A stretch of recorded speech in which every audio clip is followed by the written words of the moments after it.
Está no ar o programa Nos Trilhos da Misericórdia, a apresentação do missionário Silvano Rocha. Muito boa tarde, Silvano, seja bem-vindo. Boa tarde, Nelson. Feliz Ano Novo para você e para todos os ouvintes da Centro Minas FM. Feliz Ano Novo. E você de casa que vai deixar já o seu pedido de oração, pode enviar mensagem de texto para o nosso WhatsApp. 289-9907-9420 para colocar aqui em oração o seu pedido. Qual é o tema de hoje, Silvano?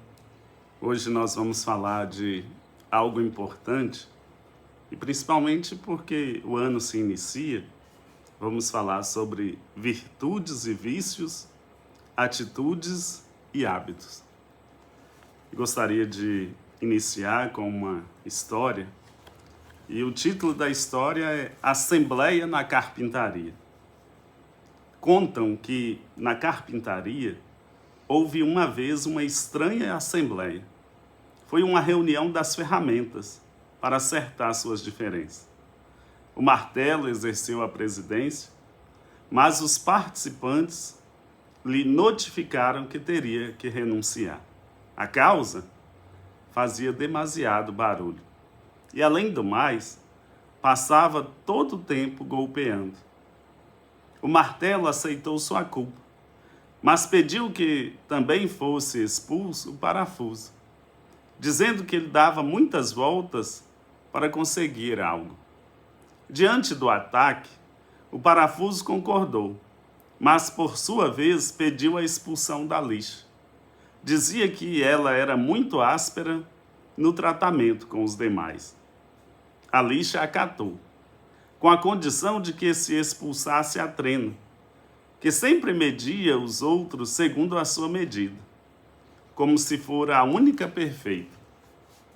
Nesse momento, entrou o carpinteiro, juntou o material e iniciou seu trabalho.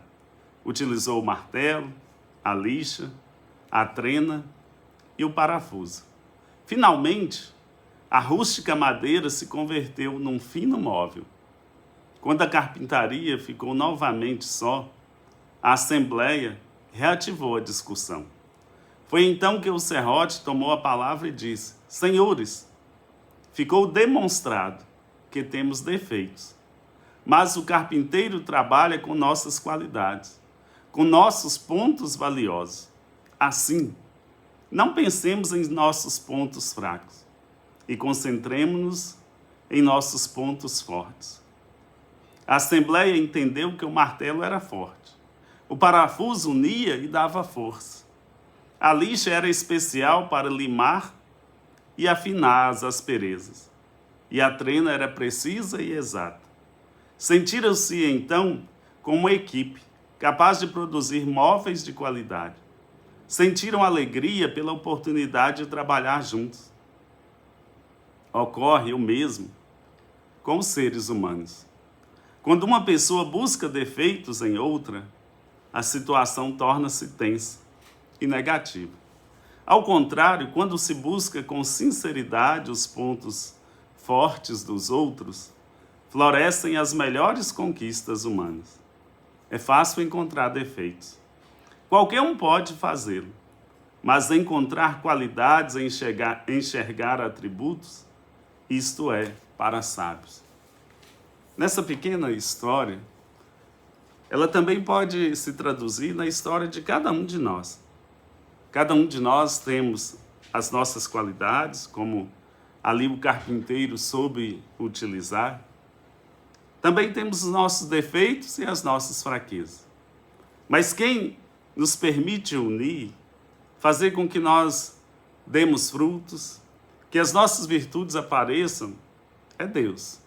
Quando a gente só fica olhando um para o outro, e às vezes nós só olhamos os defeitos, e é até mais fácil, se a gente vê em uma conversa, mesmo em casa, muitas vezes a gente só fala o ponto negativo ou os pontos negativos de um, de outro. Raramente a gente começa um diálogo, uma conversa pelo elogio. Como seria bom se a gente começasse abordando pelas qualidades, pelas virtudes. São Pedro, ele nos ensina ele o primeiro Papa da Igreja, na segunda carta de São Pedro, capítulo 1, versículo de 5 a 8, está escrito: por isso mesmo, aplicai toda a diligência em juntar à vossa fé a virtude. À virtude, conhecimento. Ao conhecimento, o autodomínio. Ao autodomínio, a perseverança. À perseverança, a piedade. A piedade, o amor fraterno. E ao amor fraterno, a caridade. Com efeito, se possuirdes essas virtudes em abundância, elas não permitirão que sejais inúteis nem infrutíferos no conhecimento de nosso Senhor Jesus Cristo.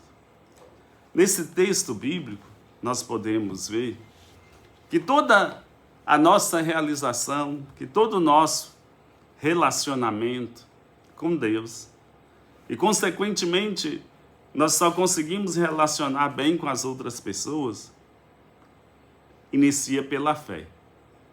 Tudo que nós formos fazer se inicia pela fé. Porque sem a fé é impossível agradar a Deus. E tudo se conclui através do amor.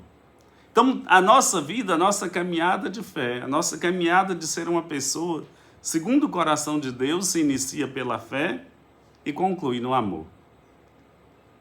E um outro ponto importante, que podemos dizer que ocupa o terceiro lugar, é o conhecimento. É preciso nos conhecer.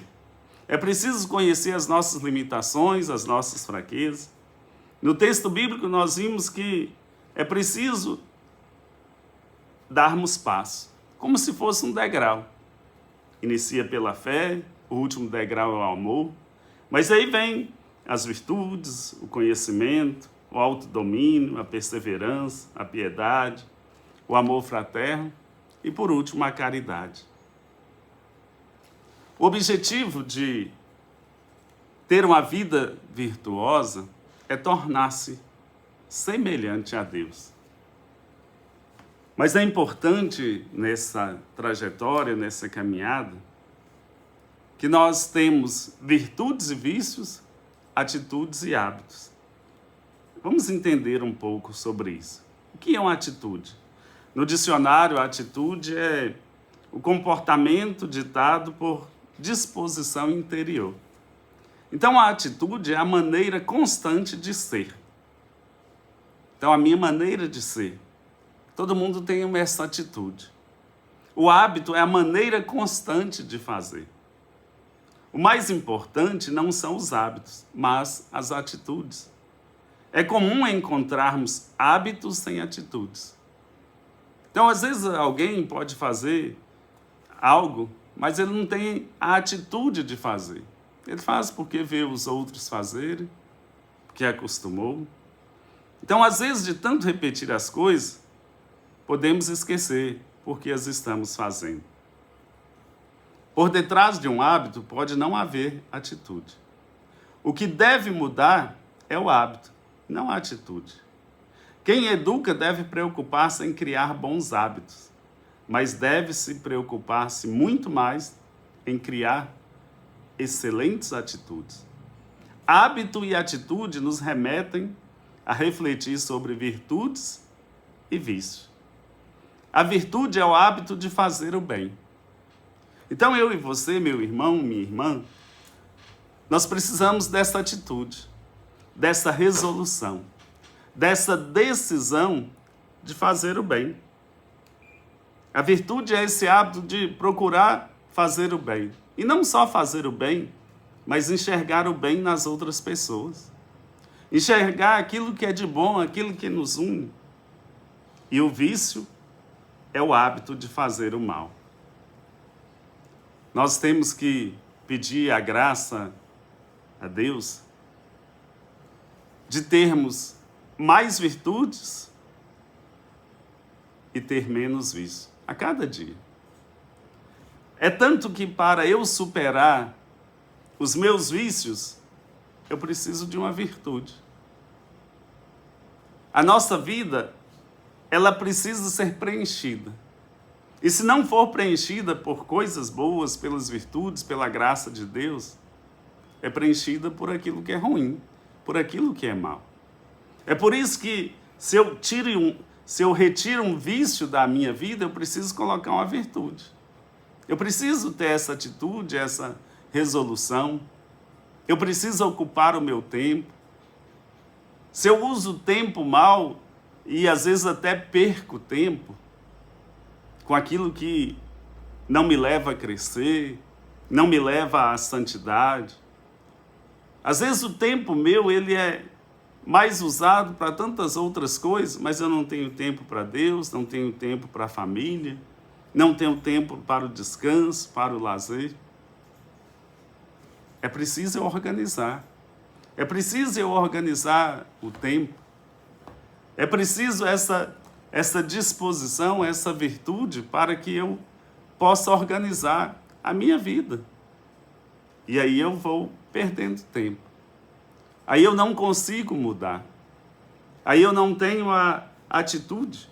E a excelência interior deve expressar em uma conduta exterior correta. Então, a mudança precisa vir de dentro. Precisa vir de dentro. Mas ela precisa expressar-se em uma conduta exterior. Aquilo que a própria palavra de Deus nos ensina, a boca fala daquilo que o coração está cheio. Então, aquilo que está no meu coração, aquilo que eu mais tenho, vai aflorar.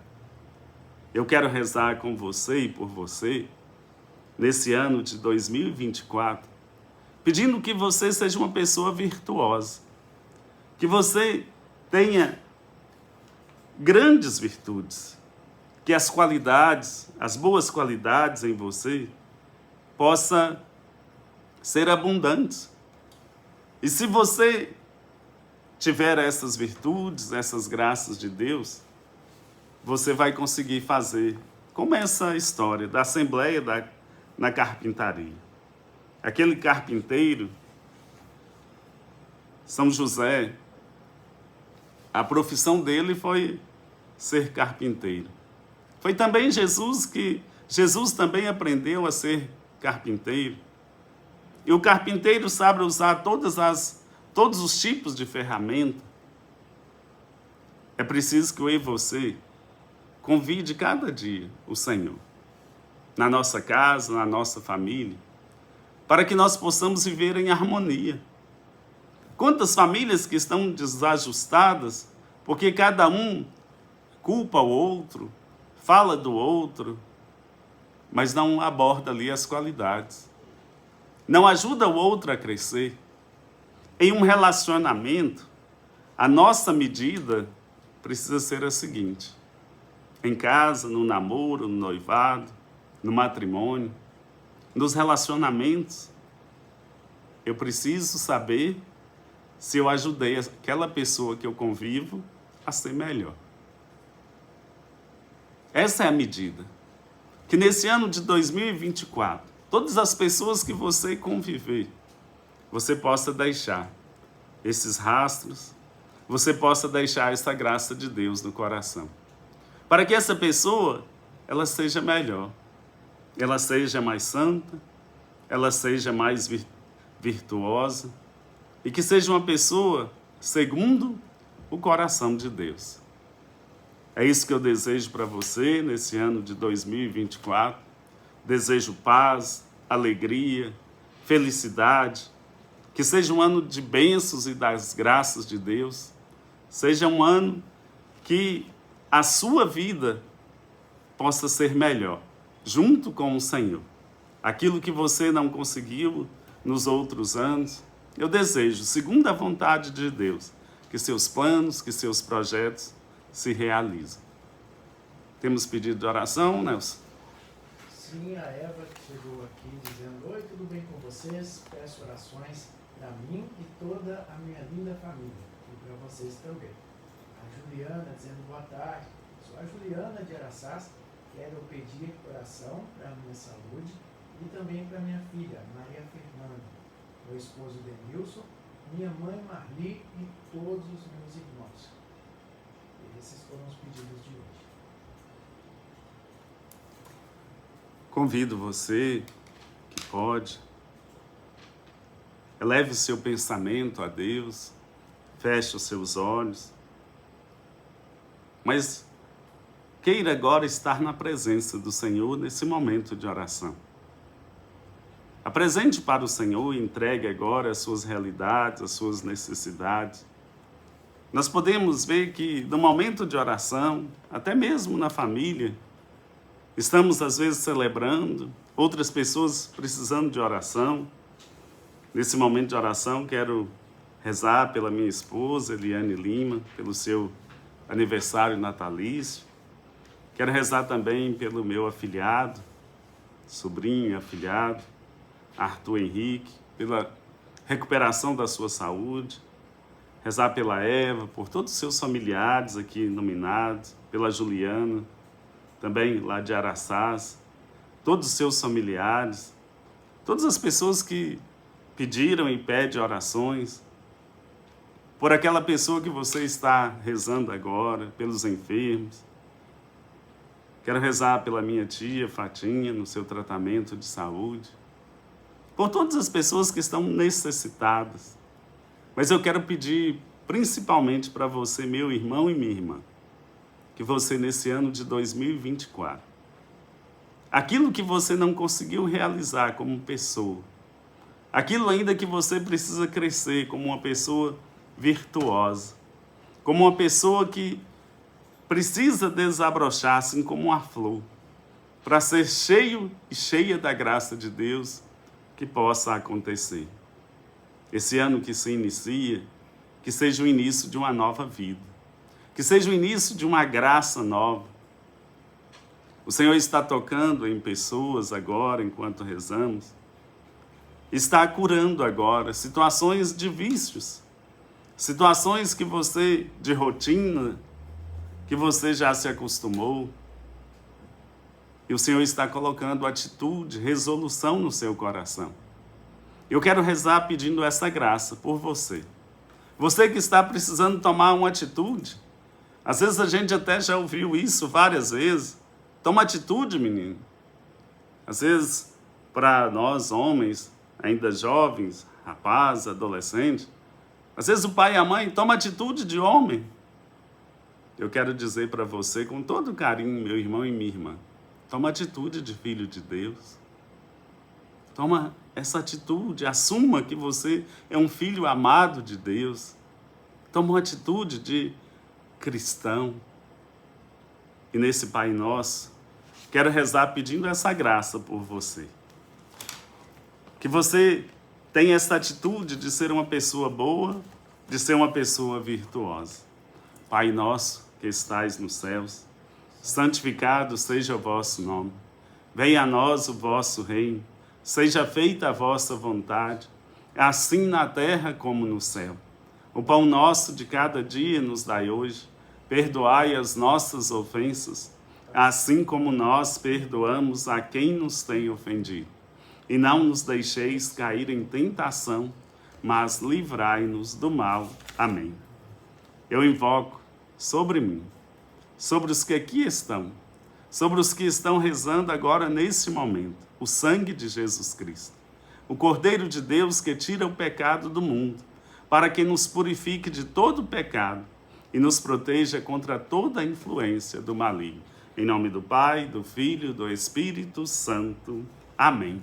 Um abençoado 2024, que seja um ano fecundo, um ano cheio da graça de Deus, para você e para a sua família. Deus abençoe. Assim seja, até semana que vem. Se Deus quiser.